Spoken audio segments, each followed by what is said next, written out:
Deus sabe tudo. Diga isso, Deus sabe tudo. Quando a gente olha para um versículo, João capítulo 21, versículo de número 17, Jesus, ainda falando sobre o personagem da manhã, Pedro, olha o que Jesus diz a ele no momento da reconciliação. Você viu como terminou a mensagem? Arrependimento, choro. E ele vai, e Jesus disse a Pedro: chame os meus discípulos, a Pedro, como diz, eu não desisti de você, Pedro. E aqui está um encontro depois da ressurreição. Aqui está um encontro. Nesse encontro, fica olhando, quando Jesus pergunta a terceira vez a Pedro: Simão, filho de Jonas, amas-me? Simão entristeceu-se por lhe ter dito a terceira vez: amas-me? E disse-lhe, Senhor, tu sabes tudo. Você pode repetir isso comigo? 1, 2, 3. Senhor, tu sabes tudo. É doideira minha raciocínio para as palavras, né? Tu sabes tudo. E aí ele diz: tu sabes que eu te amo. E ele repete 2 vezes, tu sabes tudo, ponto e vírgula. Tem uma parada aí, parada mais lenta do que uma vírgula comum. Tu sabes tudo.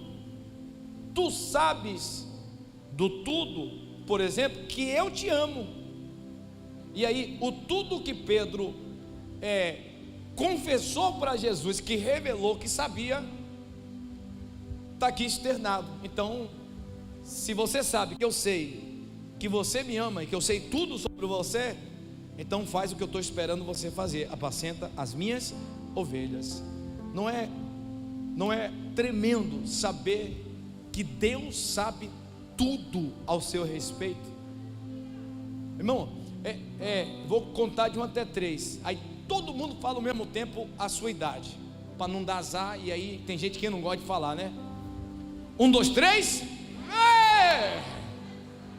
Tem gente que não gosta, irmão. A gente tem que respeitar. Sim. 1, 2, 3. É isso.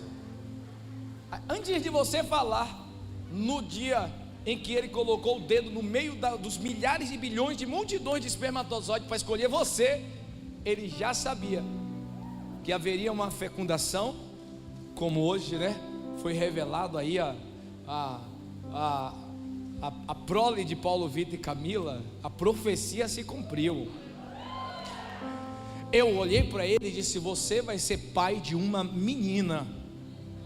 E no casamento ontem, naquela aflição, eu disse: calma, Deus não erra.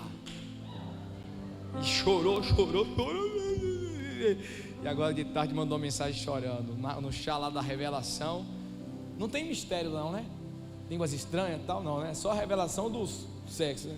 Foi menina. Deus, antes de Karine e Thaís ir buscar o resultado, Deus já sabia que era menina. Deus sabe onde você mora, Deus sabe qual a sua idade hoje, Deus sabe as suas necessidades, Deus sabe as suas petições, Deus sabe o que você está sentindo, Deus sabe o que você está precisando, Deus sabe até a parte peculiar das suas guerras internas. Deus sabe. Fala assim: Deus sabe.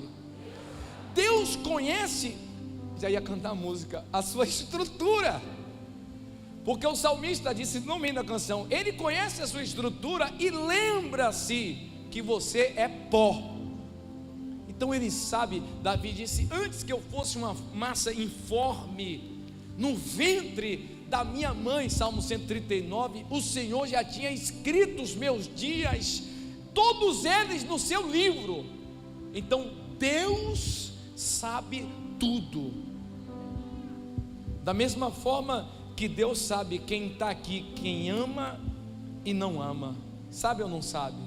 Primeira revelação é essa: Pedro, tu me amas? Será que Jesus está perguntando porque ele desconhece o amor que Pedro sente por ele? Claro que não.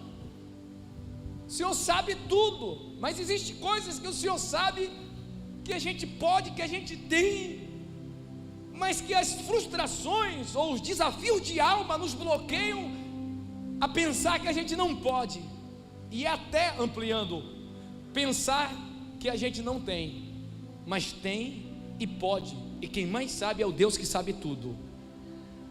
Tu me amas, Pedro? O Senhor sabe tudo. O Senhor sabe tudo. O Senhor sabe que eu te amo. Então, Pedro, faz o que você precisa fazer. Aí a gente olha dentro de um texto desse e percebe que Deus sabe quem ama e sabe quem não ama, sabe quem é verdadeiro, sabe quem é falso.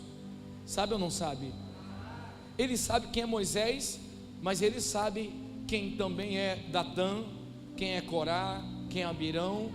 Ele sabe tudo. Ele sabe quem é Elias, mas ele sabe também quem é Acabe. Ele sabe quem é Jezabel, mas ele também sabe quem é Débora. Ele sabe quem é Débora. Ele sabe quem é você, ele sabe quem eu sou. Ele sabe quem é fiel e ele sabe quem é infiel. Sabe ou não sabe? É tanto que Malaquias 3,18 está escrito: vereis a diferença entre o que serve a Deus e o que não serve a Deus. Ele está dizendo que nós um dia veremos, mas ele já sabe. Ele já sabe quem vai ficar à direita e quem vai ficar à esquerda, os que serão tomados e os que serão deixados. Ele já sabe, ele já sabe, ele já sabe.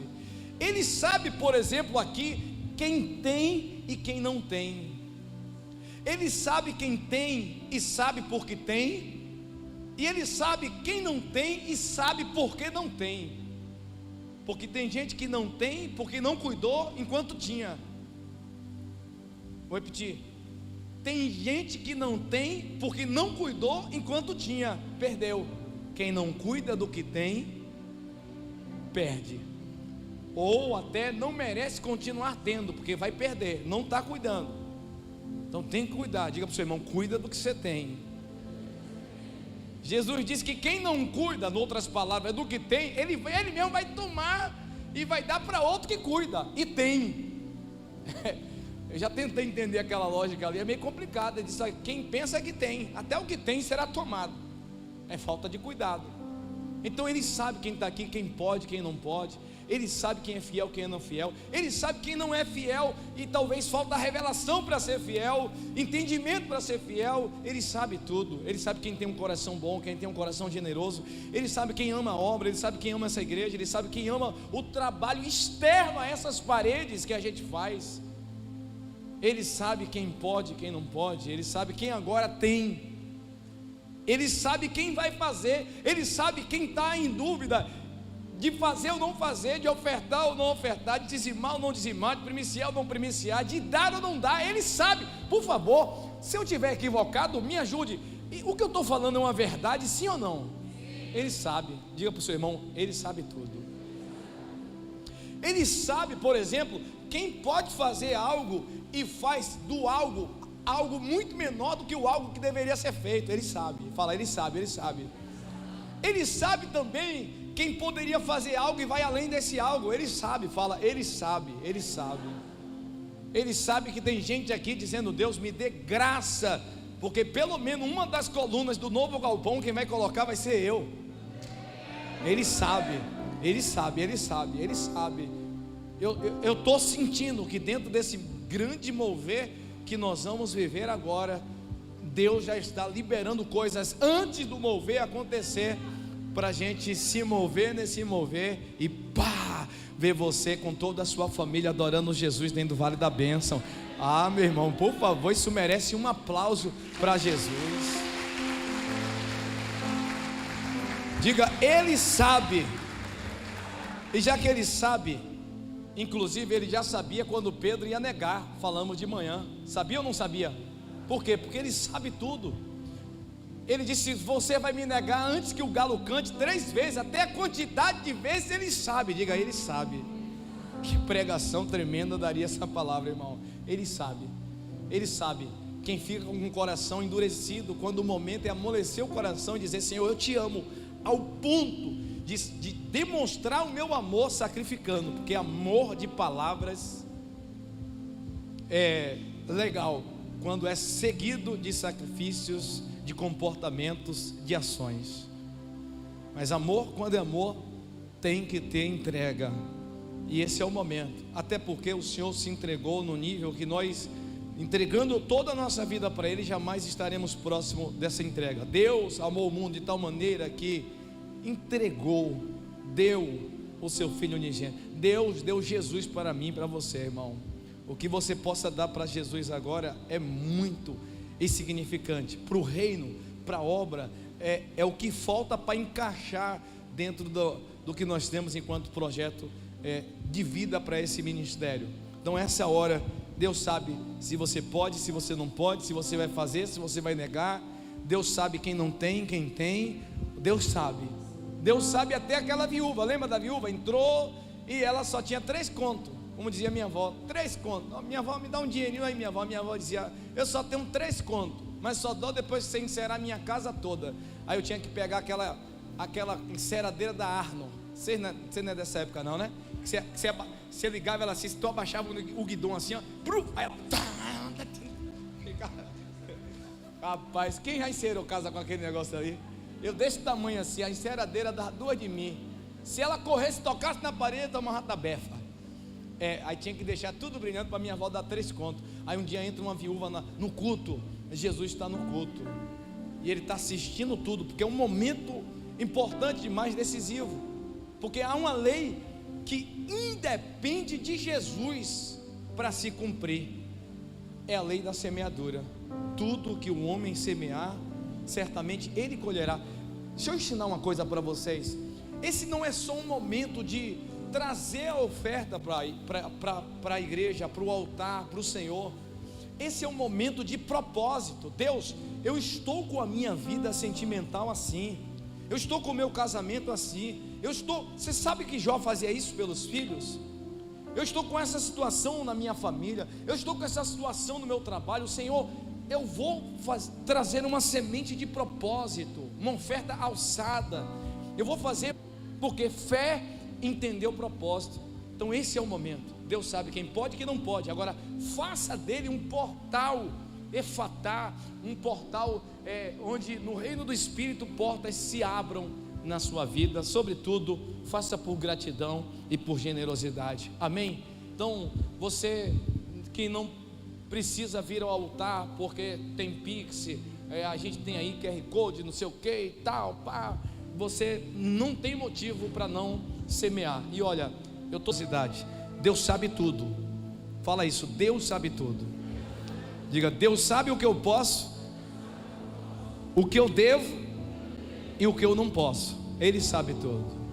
Aí entra a frase, Deus conhece o meu coração. Agora, o Deus que sabe tudo está esperando você entender isso, se mover nessa hora para Ele responder com tudo que Ele sabe, abençoando com tudo que você precisa. Faça desse momento, Pai, nós consagramos aquilo que é santo, consagramos os dízimos, as ofertas, as primícias, o externar da generosidade e da fidelidade de seus filhos.